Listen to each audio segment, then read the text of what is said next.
Police সরকারি কর্মীদের কড়া বার্তা দিল নবান্ন। বলা হয়েছে ফাঁকি নয়, কাজে মন দিন, উন্নয়নের কাজে গড়িমসি বরদাস্ত নয়, কাজে গাফিলতি সার্ভিস রুল অমান্যের শামিল। কড়া বার্তা নবান্নের, পুলিশ এবং প্রশাসনকে এই বার্তা নবান্নের। কথা বলবো সোমরাজ আমাদের প্রতিনিধির সঙ্গে। সোমরাজ, হঠাৎ কেন এরকম বার্তা, কি বলা হয়েছে?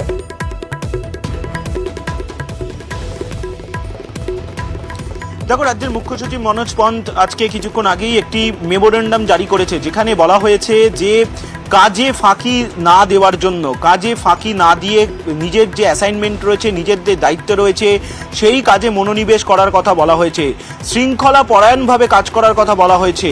শুধু তাই নয়, সার্ভিস রুল অমান্য হবে যদি তার নিজের দেওয়া দায়িত্ব যদি না মানেন বা অফিস টাইমে যদি অন্য কোনো কাজ করেন, তাহলে সার্ভিস রুল অনুযায়ী পদক্ষেপ হবে। তেমনটাও রাজ্যের মুখ্য সচিব মনোজ পন্থ মনে করিয়ে দিয়েছেন সরকারি কর্মচারীদের, তার পাশাপাশি পুলিশকেও।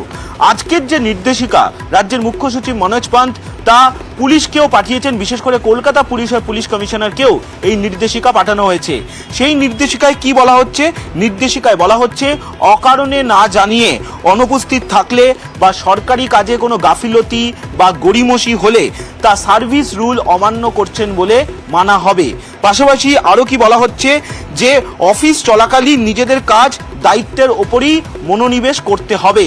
অর্থাৎ সরকারি কর্মচারীদের, সে পুলিশেরই হোক, বিভিন্ন দফতরের অধীনেই হোক, তাদের অফিস টাইমে কি করণীয় সে কথাই মনে করিয়ে দেওয়া হলো।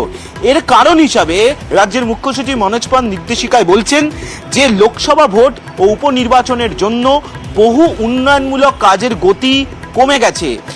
সে গ্রাম উন্নয়ন বলো, শিক্ষা বলো, স্বাস্থ্য বলো, পানীয় জল বলো, একাধিক প্রকল্পের ক্ষেত্রে উন্নয়নের কাজের গতি থমকে গেছে। আর সেই কারণেই সরকারি কর্মচারীদের কি দায়িত্ব তা মনে করিয়ে দিয়ে পুলিশকেই নির্দেশিকা দেওয়া হলো রাজ্যের সব দপ্তরের সচিবদের, রাজ্যের সব জেলা শাসকদের। কখন দেওয়া হলো?